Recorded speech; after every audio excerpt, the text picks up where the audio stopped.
What is first resistance they given? 100 ohm plus or minus 3 ohm. What about second resistance? 200 plus or minus 4 ohm. Now equivalent resistance in a series combination. Series combination means one after another in the form of a cube, correct? It is found to be simple addition of individual resistances, correct? I have put S for series. If you do not put, will do no problem. R equals to R1 plus. Now tell me, R1 is how much? Let me put it in bracket. 100 plus or minus 3 ohm plus, come on, 200 plus or minus 4 ohm. So now 100 plus 200, so it is 300.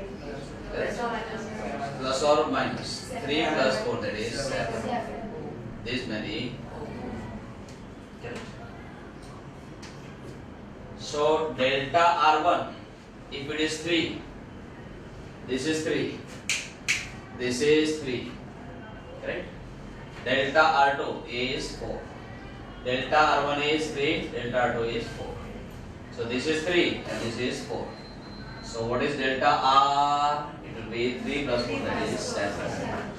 So 3 plus 4 I made 7. This is delta capital, and this is the value of R. Okay. So now how should I find out fractional error?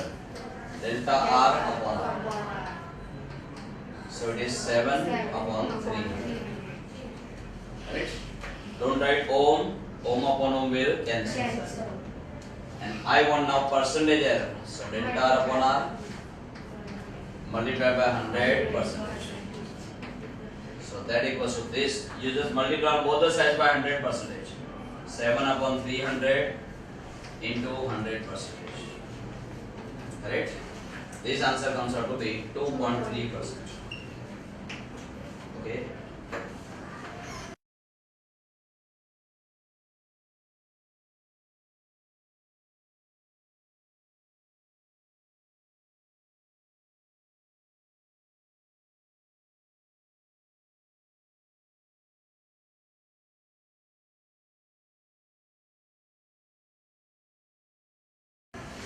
What have they asked?